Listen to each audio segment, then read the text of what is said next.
Doter les cadres managériaux du ministère de l'économie et des finances des outils appropriés pour une gestion axée sur les résultats, un management de la performance et un suivi évaluation pour la bonne gouvernance des finances publiques, c'est l'objet de l'atelier de formation initié sous le thème La réforme de la gouvernance des finances publiques par le ministère de l'économie et des finances du 12 au 16 juin à Kintélé.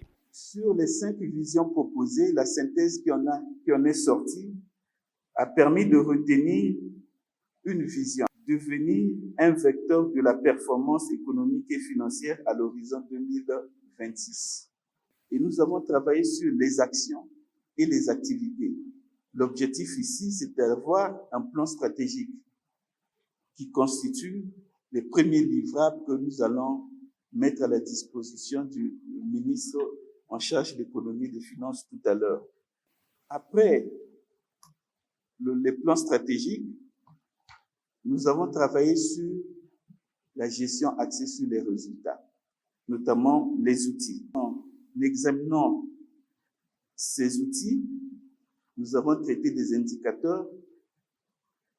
Nous avons pu constater qu'il y a des indicateurs pour suivre la consommation des ressources, des indicateurs pour suivre l'exécution des activités, des indicateurs pour suivre la réalisation des actions qui concourent à l'atteinte de l'objectif spécifique du ministère, et cet objectif concourt à la réalisation du grand objectif stratégique. Le collège d'experts qui a apporté son expertise au cours de cette formation a formulé des recommandations pour apporter du changement en matière de gouvernance financière. La gestion axée sur les résultats et le management de performance ont tout leur sens parce que c'est cet aspect efficacité qui permet aux leaders d'organiser les autres, d'impulser les autres, de mobiliser les ressources pour que les gens aillent vers le progrès. Vous allez tenir compte des 4 recommandations. La première recommandation, capitaliser la démarche participative que nous avons pu construire pendant cet atelier pour que nous puissions prolonger cela avec des équipes performantes qui pourront porter tous les chantiers de changement que sous l'impulsion du ministre, vous allez ouvrir.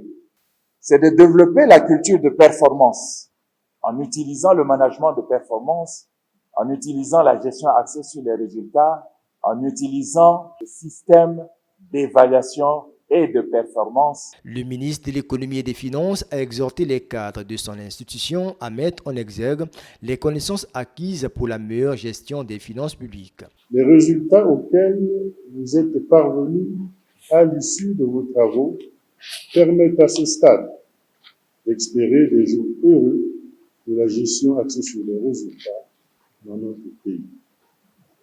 En effet, en lien avec nos orientations lors de la cérémonie d'ouverture, j'ai observé que les 4 objectifs ci-après ont été atteints.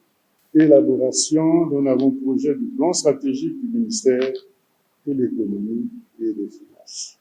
Initiation à la pratique des outils de leadership, de la conduite du changement, de la gestion de la performance axée sur les résultats, du suivi évaluation et du pilotage des réformes. Nanti des engagements découlant des différentes thématiques et devenir, dans le cadre de la vision de notre action commune, des vecteurs de la performance économique et financière à l'horizon 2026. Vous venez de fixer le cap. Nous devons garder à l'esprit que l'atelier qui vient de se tenir est le déclencheur d'un processus d'amélioration de la gouvernance des finances publiques dans notre pays.